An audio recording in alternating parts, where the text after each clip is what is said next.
बहुत सारे ऐसे एग्जाम्पल्स होते हैं जहाँ हमें ये समझ ही नहीं आता कि यार यहाँ पे सब्जेक्ट क्या है। जैसे कि एक राजा था, एक रानी थी, एक लड़का है, एक लड़की है।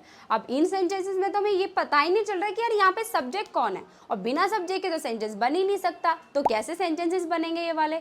यहाँ पर आप सेंटेंसेस बनाएंगे देयर का यूज़ करके। ये देयर का थर्ड पार्ट है और यहाँ पर देयर का हम थर्ड यूज़ डिस्कस करने वाले हैं। इसके ऑलरेडी 2 पार्ट अपलोडेड है, आप जाकर देख लीजिए। तो यहाँ पर हम ये बताना चाहते हैं कि इस दुनिया में क्या क्या चीज़ें एग्जिस्ट करती हैं, या क्या क्या चीज़ें पास्ट टाइम में इस दुनिया में एग्जिस्ट करती थी, मतलब क्या क्या चीज़ें थी और क्या क्या चीज़ें हैं। यहाँ पर जो देयर है वो एज एक डमी सब्जेक्ट बनकर यूज़ हो रहा है। यहाँ पर देयर का अपने आप में कोई यूज़ नहीं है, यहाँ पर देयर बस एक डमी सब्जेक्ट बनकर यूज़ हो रहा है, क्योंकि इन सभी सेंटेंसेस में, इन सभी एग्जाम्पल्स में सब्जेक्ट है ही नहीं, और बिना सब्जेक्ट के सेंटेंस ट्रांसलेट नहीं किया जा सकता। इसीलिए यहाँ पर देयर जो है वो हेल्प कर रहा है, मदद कर रहा है सेंटेंस मेकिंग करने में।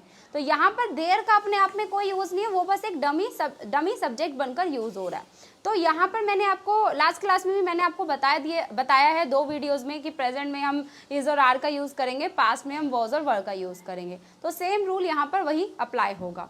तो चलिए कुछ एग्जाम्पल्स देखते हैं। जैसे मैं कह रही हूँ एक राजा था, देयर वॉज अ किंग, एक रानी थी, देयर वॉज अ क्वीन, एक लड़का है, देयर इज़ अ बॉय, एक लड़की है, देयर इज़ अ गर्ल। तो यहाँ पर देयर का अपने आप में कोई मतलब नहीं है। तो इस वाले यूज में आप ये सीख रहे हो कि बहुत सारे ऐसे एग्जाम्पल्स होते हैं जहाँ पर हमें ये समझ ही नहीं आता कि हम क्या सब्जेक्ट लगाकर इसको सेंटेंस मेकिंग करें। तो यहाँ पर देयर का यूज होगा। और ये जो एग्जाम्पल्स है, ये सारे एग्जाम्पल्स आप जब कोई स्टोरी मेकिंग करते हो ना, तब बहुत ज़्यादा इसका यूज़ होता है। आप देखते होंगे पास्ट की कोई स्टोरीज आपको यूट्यूब पर मिलती होगी, या फिर बुक्स में आप रीडिंग करते होंगे, वहाँ इस वाले देयर का बहुत यूज़ होता है। तो ये स्टोरी मेकिंग करने में बहुत ज़्यादा इसका यूज़ होता है। तो आई होप आपको बिल्कुल अच्छे से क्लियर हुआ होगा। अब आप बताइए कुछ एग्जाम्पल्स को। एक गांव था, एक गांव है। All the best.